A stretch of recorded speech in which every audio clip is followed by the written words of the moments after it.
श्री शिवाय नमस्तुभ्यम।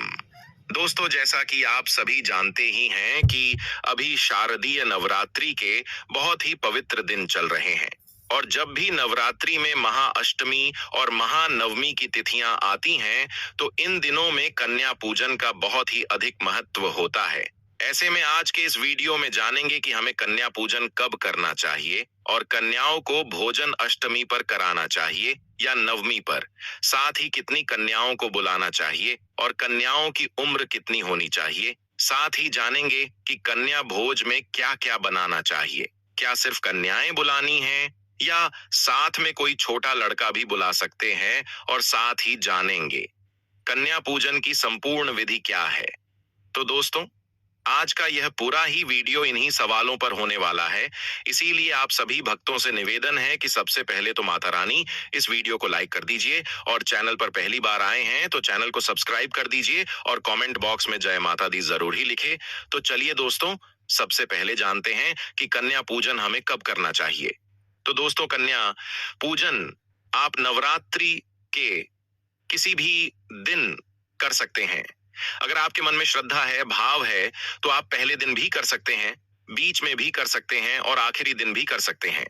लेकिन विशेष महत्व जिन तिथियों का है वह है महाअष्टमी, जिसे दुर्गा अष्टमी भी कहा जाता है, और महानवमी, जिसे दुर्गा नवमी भी कहा जाता है। इन दोनों दिनों में कन्या पूजन करने का महत्व सबसे ज्यादा है। मान्यता यह है कि अष्टमी और नवमी के दिन माता के 9 स्वरूप पृथ्वी पर आते हैं और उन स्वरूपों को प्रसन्न करने का सबसे सरल और सच्चा तरीका है कन्या पूजन।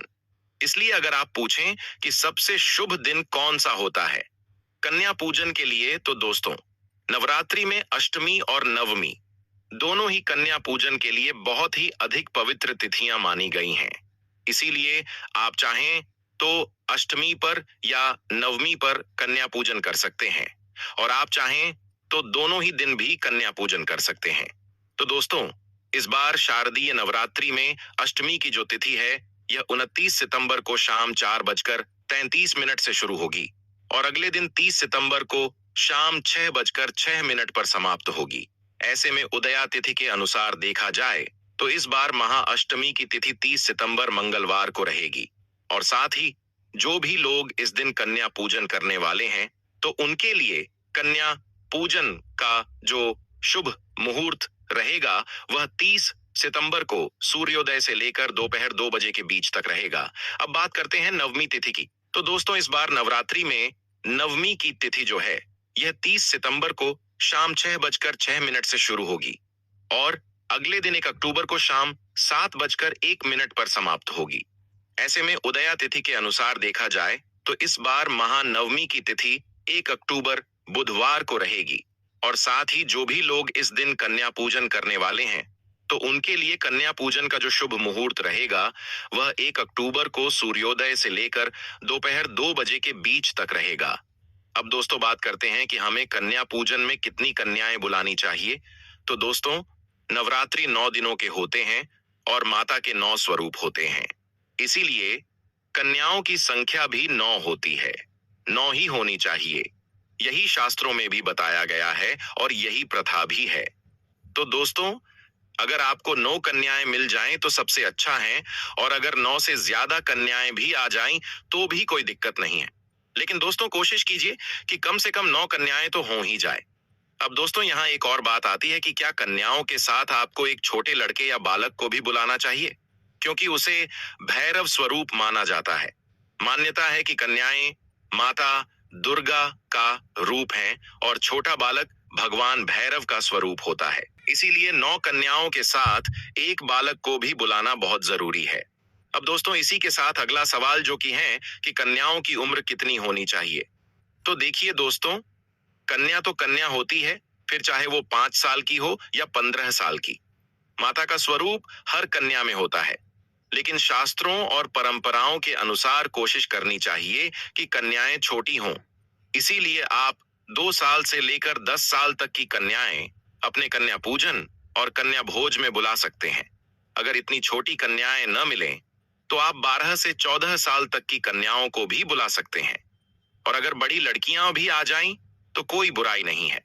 बस भाव सबसे महत्वपूर्ण है। अब दोस्तों अगला सवाल जो कि है, कन्या भोज में क्या क्या बनाना चाहिए।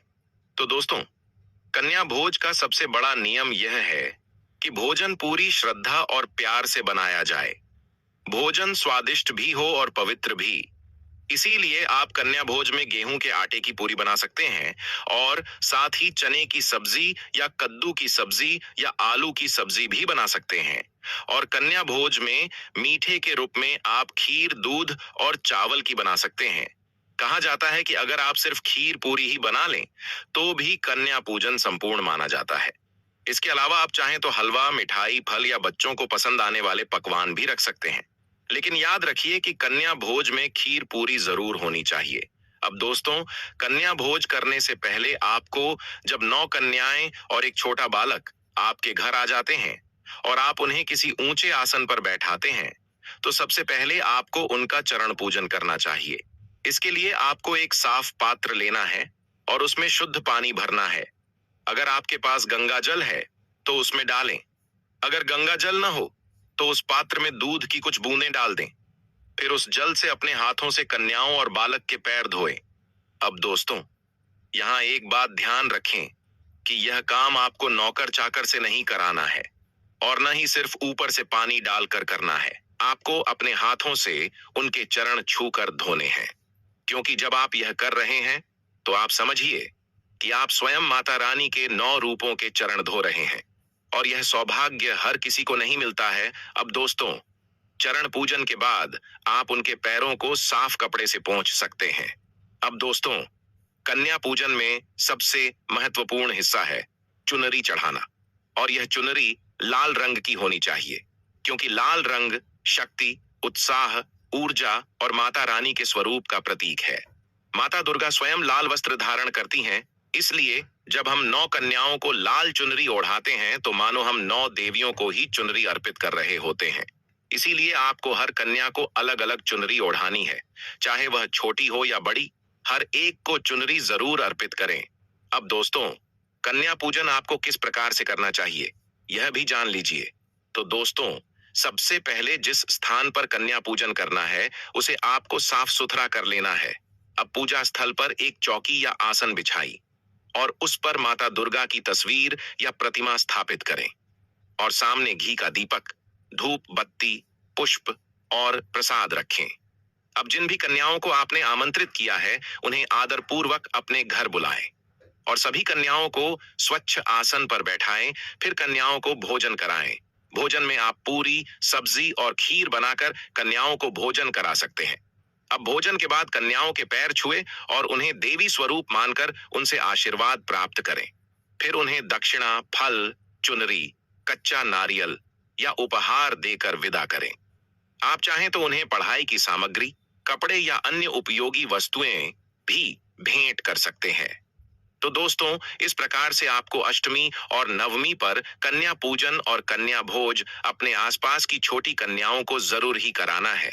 अब दोस्तों, जो भी लोग शारदीय नवरात्रि में कन्या पूजन करते हैं तो उन्हें किन गलतियों से बचना चाहिए यह भी आप समझ लीजिए, वरना मां दुर्गा आपसे प्रसन्न होने की बजाय नाराज भी हो सकती हैं। तो दोस्तों, सबसे पहले तो ध्यान रहे कि कभी भी आपको कन्याओं का अपमान नहीं करना है।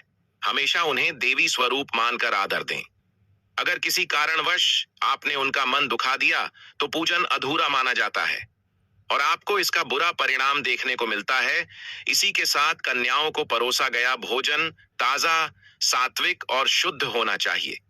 रात का बासी भोजन या सुबह आपके लिए बनाया हुआ भोजन कन्याओं को न खिलाएं। उन्हें हमेशा गर्म और ताजा भोजन ही खिलाएं। इसी के साथ जिन भी कन्याओं को या छोटे बालक को आपने बुलाया है उन्हें भोजन के बाद हमेशा दक्षिणा, उपहार या कुछ न कुछ देकर ही विदा करें।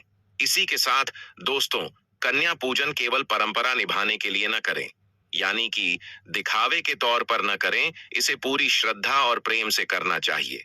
खावे के तौर पर न करें, इसे पूरी श्रद्धा और प्रेम से करना चाहिए। तभी जाकर मां दुर्गा आपसे प्रसन्न होती हैं।